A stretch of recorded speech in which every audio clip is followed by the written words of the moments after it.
Starting. So it says we can go up to 8 hours, but I only have maybe one or two. Yeah, I'm So not gonna. hope that's enough. It should be enough. Oh, I've seen some of these things on YouTube that are like 8 hours long. It's like, yeah, someone from one debate group did one that was like 8 hours long. I was like, how do you even do that? I It's don't know like, how one do you person. have a life or something? I mean, it must be at least what is that, 24 hours a day? So 33% Google Hangouts then. But yeah, actually, I like the topic you suggested. Um, being a moderator now of Debate Hmm. Faith and having been in the group for, I don't know, I guess a year now or something, feels like a year. Um, I would have to say if I had to sum up my pet peeve with that group in one topic, it would be that. It would be that there's so many people who, in the very least, don't seem interested in improving relationships between the different faiths, and at worst, they seem like they actually want to antagonize the relationships. Exactly. It seems like, and I've seen a lot of atheists that are just very smug. They're like, we know we're right, so we're just gonna I don't know what exactly. They sort of, yeah, they have this attitude that they're right, and so Yeah, they don't have to try to be open or anything. and the thing is, what mainly bugs me about that is that if you were to ask those people, I would say a very good number of them would say, yes, one of our ostensible goals is to, for example, convince people of atheism or to, show people they're wrong and change their minds, Hmm. things like that. Demonstrate that our beliefs are true and theirs are false and that sort of thing. But taking that approach and taking that attitude Hmm. is almost perfectly counter to that goal. Yeah, If you're and going then to also act there's a lot of, smug and ignore things and dismiss people, they have less reason to listen to. yeah, and there's also like a lot of ad hominems too. It's like, Well, like, oh, that's I will declare now publicly, since this is going on YouTube, I am going to crack down on that. If people start saying, XYZ, therefore you are an idiot, that's something I'm going to say, no, that's not permissible, at least while I'm moderating the group anymore. And the thing is, this all stemmed from a post you put up, which the the one we irony were is, just talking about earlier. yeah, yeah, the Yeah. irony is I don't agree with you, but I also dislike more than that, just bad arguments. Like you posted what I thought in principle was a pretty decent counter argument. You said, well, should we criminalize the indoctrination Sound of Santa keeper. Claus because it's Yeah. false. It's not true that Santa Claus exists. And And to be honest, I think the title of the article may have been a bit sensationalized, but oh yeah, yeah. yeah, but that's the thing. I wish you didn't have to be quite so meticulous and delicate about stuff like that. Like I'm putting this headline instead of another one. Just kind of take it with a grain of salt and address the issue. And Mhm. the only response you got was slippery slope. I think that was about the only thing the guy said. And I'm like, Yeah. could you Wow. elaborate a little bit, please? Explain, because it seems to me like an analogy. And this turned into a tirade that I didn't get a response to for like 15 minutes, rather than, well, Ben is comparing this to this, and the problem with his analogy is this, and that's why it's a slippery slope. It Yeah, was just exactly. You like, have to explain what's so wrong with the analogy. It's like, it was just taken for granted that because, okay, now I'm kind of insinuating here, but because you're a theist, you must have committed a fallacy. exactly. That's one thing bugging me. That's what I'm talking about. They're like their attitude is like, oh, we don't have to defend ourselves because we know we're right or something like that. Yeah. It's like, Right. One of the things I wrote towards the end there was like, I don't really understand why it takes me 15, 20 minutes to pull some evidence out of you, and yet the, how do I put it, like the stereotypical atheist response is give me evidence. And hmm. when I turn that around on you, it's like trying to pull teeth. It's kind of a double Yeah. standard, Yeah. because from the response from their side was this should be obvious. Well, maybe it is to you. That's great, but Yeah. No, that's irrelevant. yeah. Yeah. They do rightly point out when like when say a Christian or another religious person will try and do something like, oh, I know it's true because I know it's true or something like that. Yet they do the same thing. It's like, I don't know. Right. I kind of understand the thinking behind it, but it's still hypocritical. Take on Mm. that attitude of like people should know this and just go check it out on Google. Um, Yeah, can you that's not a Google it? Mm. substantiation of your claim. Yeah, but You if I, know, yeah, see, but if I Google it, I'm gonna have my own confirmation bias. So I mean, sure, that's the point. Is that's entirely possible. In fact, it's quite likely that your hmm confirmation bias led you to certain evidence on Google, and so hmm just Google it is not a substantiation. hmm No. Yeah, I didn't quite get that analogy of like Santa doesn't cause physical harm. I was like, as far as I'm aware, if we take it just at face value, the belief in uh-huh. creationism doesn't cause Doesn't either. physical And harm. then they were bringing up like, Yeah. was it pedophilia or something like that? I was like, No, what does that even have to do with? pedophilia, sexual abuse. Yeah, I was like, Um, that okay. Where's the connection there? I mean, I think they were talking about like the priests stuff, but that's like a separate issue that's not really directly related. It's like, well, yeah, the problem was that was an extremely loose connection, so it was a weak argument as it stood. It was Mhm. the first part of it was pretty solid. It was there studies have shown that children something I can't remember specifically, but something like children who accept fairy tales or fantasies are less adept at discerning reality from fantasy, and Mhm. therefore they're more susceptible to scams and con jobs and things like that, which Well, see, means they're I more could then just susceptible to adults who want to sexually abuse them. That was the last part. I was like, well, you got to make these connections a little stronger here. yeah, but I mean, I could then bring back the Santa connection there too, though, because I mean, I think you could.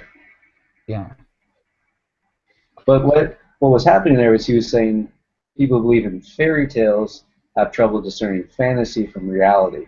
So I just hmm said, okay, um, just tell me what these terms mean. I use the word unpack. It's kind of a philosophical term. I said, please unpack these unpack, yeah, terms. unpack this, yeah. Yeah, because what you define as reality, what you define as fantasy, is not going to be the same as what, for instance, Ben defines as hmm reality and fantasy. And they got stuck on that point. Like, why do I have to unpack these terms? You're just trying to evade the argument. This is your counter. I was like, no, this is how I proceed. Because I don't want to, if you look up reality in a dictionary, you're going to find multiple definitions. hmm And I I mean, want to be charitable and accept yours. yeah, I think, I mean, there can only really be one true reality of how things are, but I mean, if you're going to argue for a reality, you do have, I think there should be a defending it. Right, but if I ask you, Ben, like what is reality, you're going to incorporate God and heaven and hell into that. Because from where hmm you stand, that is part of reality. But if you're going to ask me, I'm going to give you a different definition. So for me, it's important to be clear on these before we proceed. That's all. And it got into like you're trying to use semantics to get out of this, which I think is one of the most pathetic. We're not really standing on the top of the topic of this discussion, but I think that's one of the worst rebuttals in the world because every single discussion has to do with words and what they mean. That's Yeah. exactly what we're arguing about. Yeah, no, yeah, sometimes we have to define things, I think, define terms. I mean, that's something I think everyone forgets that. I mean, I'll often bring up stuff without defining terms first. I mean, 'cause it's so easy to do to just like assume everyone will know what you're talking about. Right, but again, if we're talking about, for example, improving the PR, hmm I think it's almost a given that the worldview of a theist, whether that theist be Christian or Muslim, is fundamentally different than the worldview of a non-believer. And for Well, that reason, oh, go ahead. did, did you see the post Harl posted? It was either Yeah, yeah, last night or earlier today. It was yeah. about the rock thing. Yeah, Yeah, I think that plays into it too because everyone seemed to have a different definition of what omnipotence was. exactly, exactly. And see, my perspective, and I found that it's been helpful for the most part, is that I'm willing to accept either one, depending on hmm who's presenting the argument. Um, hmm what what bugs me is again another double standard of that when a theist comes out and says an atheist is this, an atheist is X, someone who Hmm. rejects God or believes there's no God, A atheists generalization. come to the rescue there and say you got the definition wrong. That's not how we use it, and they take what I think is a very defensible stance. And yet, when it goes the other way around, they'll say faith is belief in things without evidence, and a theist Hmm. comes and says that's not what we mean. The atheist will turn around and say, well, you're wrong. Yeah. Um, and I don't quite get why they can't see that this is kind of a double standard. Um, so one thing I would suggest, keeping in line with the topic, is be a lot more charitable in these definitions. Don't be quite so rigid.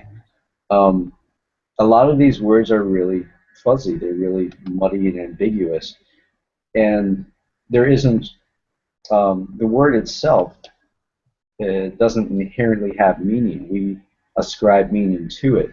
So when someone uses a word, rather than trying to nitpick about which definition is proper, just ask what they mean and Hmm. accept that for the sake of the argument. Try to learn, um, person, if nothing else, the person's perspective. Hmm. Somebody else brought up in that thread that Harl started that, and I think this is true, that there isn't really any explicit equivocation of omnipotence and the ability to do absolutely anything, whether logical or not, in the Bible. God is never described that way. Yeah. Yeah. So I'm not sure where that's coming from. Yeah. I mean, I think they try to exactly. You have to try and find where the definition is coming from. Yeah. Um, so yeah, I would say definitely those two things. If you're going to make a counterclaim, Mhm. don't assume that the evidence or your argument is already obvious and you don't have to make it. Be Mhm. prepared to make it. Be Yeah. prepared to be kind of a teacher in that sense. Um, Yeah. the second being, be a little more open and flexible about what words and terms means. Hmm. Yeah. Exactly. So, how about from your end? What can you theists do to be nicer to us? Oh, not you. Nothing. You guys are perfect Well, already. no, no, no, no, no, no. That's not what I was saying. I was thinking to myself. I was gonna say not being, maybe not generalizing so much. Yeah, I would definitely agree with that. Yeah, and also there's some pretty bad arguments. Like, oh, what are Mhm. some that I've seen? I have a full list of them. Like, Oh, you got them um, handy? I might have them. I think I have them in a Word document. I mean, I see like probably the worst offenders I see are actually the Muslims. It seems like they're like, if this person converted, like some random celebrity converted, therefore it must be true. I don't know. Something. Okay, hold on. Hmm. Oh well, what was one?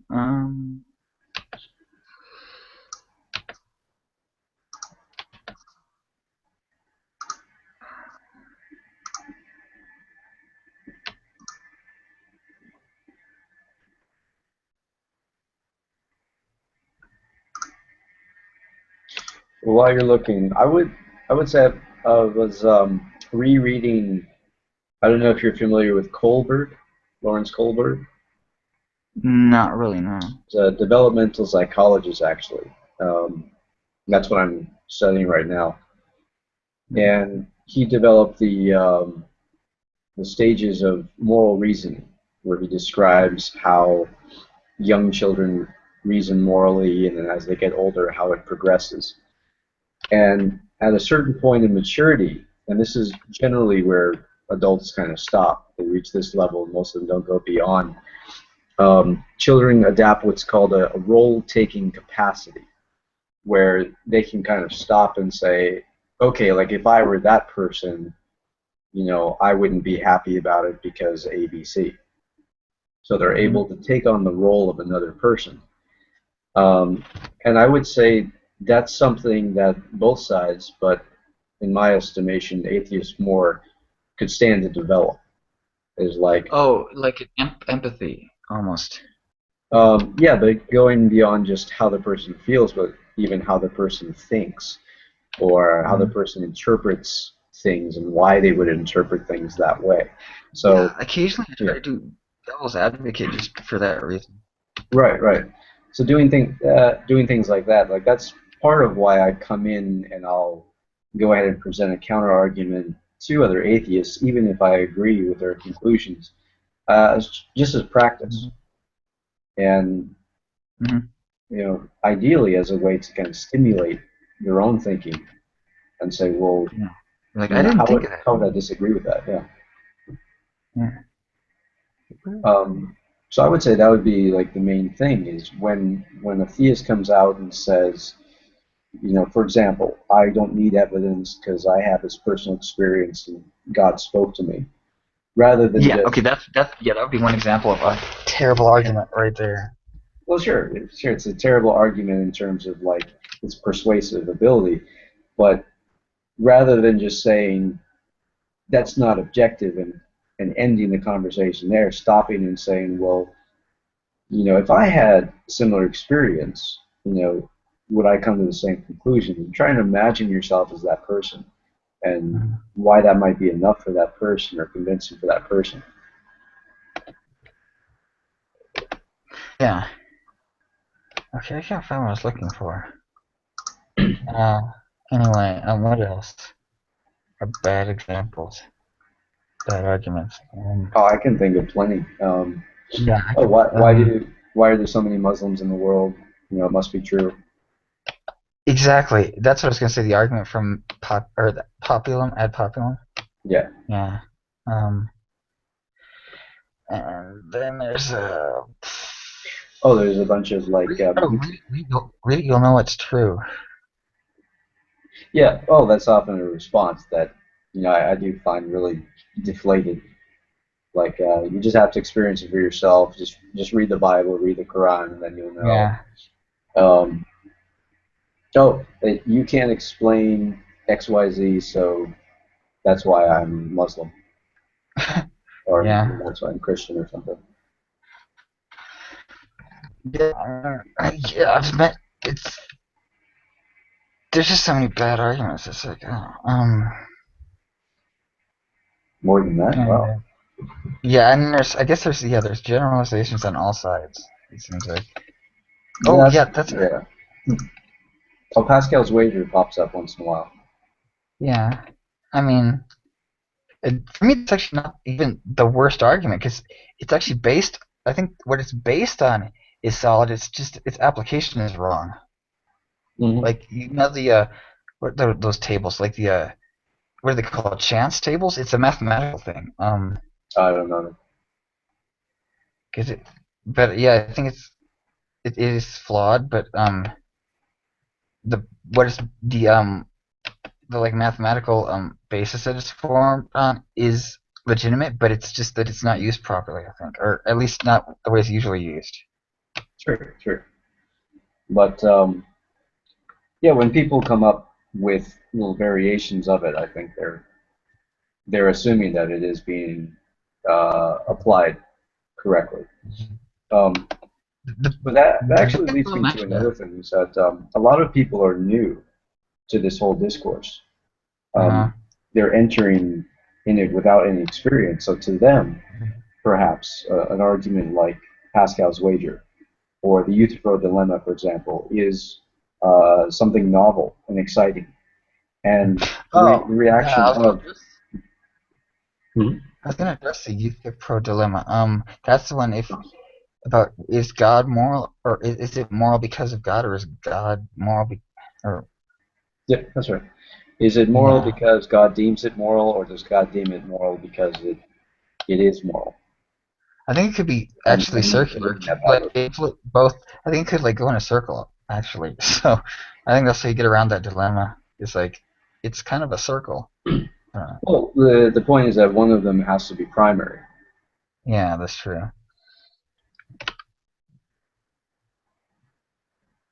Um, yeah, I was reading about that quite a bit, and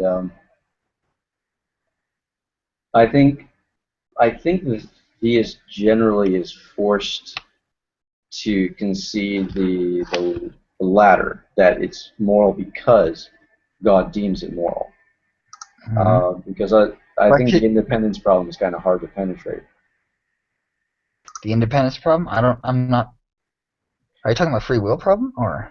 No, no, no. That if God deems it moral because there is something about it that is moral, then what we're saying is that the It's morality or moral because of immorality that. of something is independent of God, and Yeah. therefore, even if we don't have God's omniscience, we Mhm. could figure it out on our own. So we don't really need God to determine what's moral. Yeah. So yeah. So we're almost saying there's something kind of a priori to even God. Mhm. So Yeah. No. I don't think theists can really go that route, but some do. Yeah. Well, no, yeah. Exactly. That's why that side I think it'd be problematic. And I know the idea behind the other side is that then that would mean that God could do anything, but Mm-hmm. that I think there could also I would say, well, there could maybe be parameters of what he would do though. Mm-hmm. If Constraints, yeah. yeah. I actually think that's a really interesting counter to the second fork of the Mhm. Euthyphro dilemma, is that God is necessarily constrained by certain Mhm. things, perhaps his character, for example. Yeah. Um, I mean, I don't think that's like a knockdown counter, but I think it's pretty good. But the another aspect of that problem that I prefer is what's referred to as the emptiness problem, Mhm. and that essentially, if we say, okay, God deems X is good Mhm. because that's his nature, God is good, so Mhm. whatever God deems is good. Then what does Mhm. that even mean? Now, to say God is good, if we have no external referent or independent referent to say, well, good is X, Y, Z, we're just saying God is Mhm. good because God is good. Mhm. Then morality basically seems to be meaningless. It has no content. Mhm. Does that make sense? I think. Well, I think I see where you're going, but I think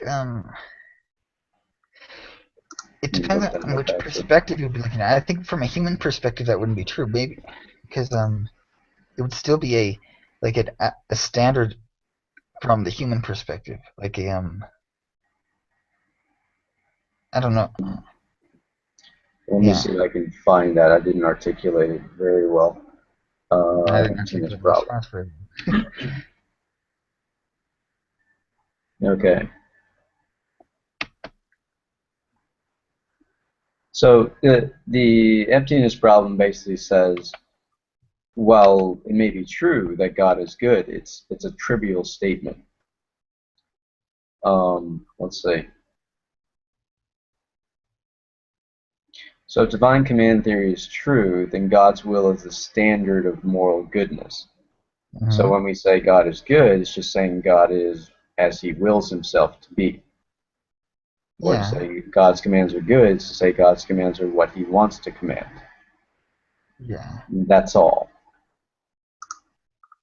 It doesn't say anything else about why those things are good or what that means to be good. Uh, True, but again, you could go back to saying that there are certain things he wouldn't do by his nature. Yeah, because those things are bad. But it doesn't get us Yeah, any further than that. That's the problem. So he wouldn't do them means they're bad. They're bad just means he wouldn't do them. It's a tautology. Oop, I'm here talking to myself.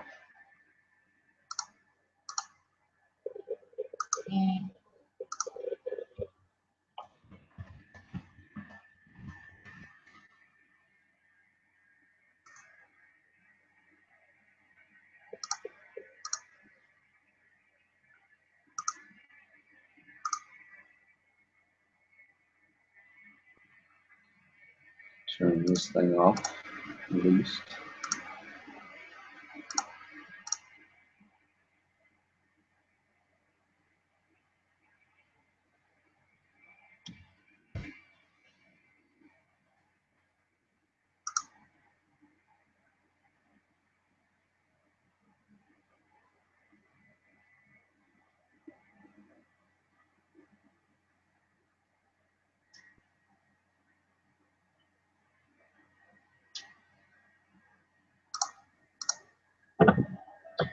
Still here?